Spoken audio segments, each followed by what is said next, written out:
सर्व अंगणवाडी ताईंचे आपल्या rice together या यूट्यूब चॅनलवर स्वागत आहे। आपण बाल शिक्षण सेवा अंतर्गत प्रमाणपत्र अभ्यासक्रम अभ्यासित आहोत। चला तर मग आपण आपल्या व्हिडिओला सुरुवात करूया।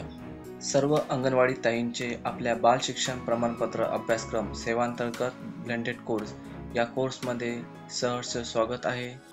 आपल्या राईस टुगेदर या यूट्यूब चॅनलद्वारे आपल्यापर्यंत प्रश्न मंजुषेची उत्तरे देण्यात येत आहेत। आज आपण घटक 8 मधील जो की या मॉड्यूलमधला सगळ्यात मोठा मॉड्यूल आहे, त्यातील 8व्या घटकातील तिसरं गणनपूरक संबोध क्रमवारी यातील आपण प्रश्न उत्तरे बघणार आहोत। चला तर मग प्रश्न मंजुषेला क्लिक करूया आपण।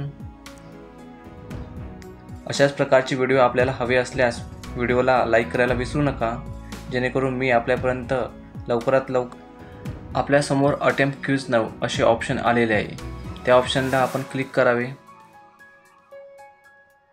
बघा अंगणवाडी ताई, आपल्यासमोर प्रश्न मंजुषा ओपन झालेली आहे। यामध्ये किती प्रश्न आहेत आपण बघूया। सर्वप्रथम अरे वा, एकच प्रश्न देण्यात आलेला आहे यामध्ये। तर बघा बरं, तो काय आहे तर मुलांना क्रमवारी शिकवणे का आवश्यक आहे। ऑप्शन क्रमांक 1 आहे मुलांना तुलना करता यावी। ऑप्शन क्रमांक 2 आहे संख्यांची क्रमवारी करण्यासाठीची सुरुवात क्रमवारीचा संबोध स्पष्ट होण्यापासून व्हावी। 3 मुलांना लहान मोठे उंच आखूड अशा शब्दांचा परिचय व्हावा। 4 वरीलपैकी सर्व। हे 4 ऑप्शन देण्यात आलेले आहे। तर या प्रश्नाचे योग्य उत्तर आहे ऑप्शन क्रमांक 3 मुलांना लहान मोठे उंच आखूड अशा शब्दांचा परिचय व्हावा। चला तर मग आपण ऑप्शन क्रमांक 3 ला क्लिक करूया। त्यानंतर आपण करणार आहोत सबमिट। चला मग आपण सबमिट करूया।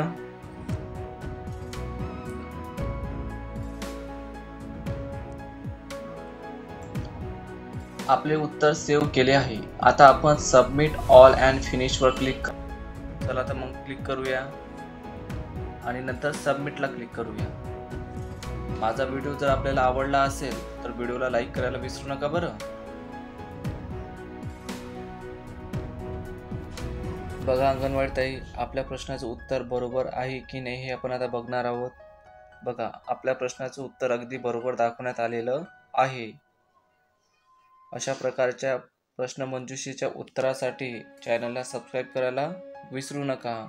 व्हिडिओ आवडल्यास व्हिडिओला लाईक करा, काही प्रश्न असल्यास कमेंट्स करा, आपल्या इतर सहकाऱ्यांना शेअर करा। धन्यवाद।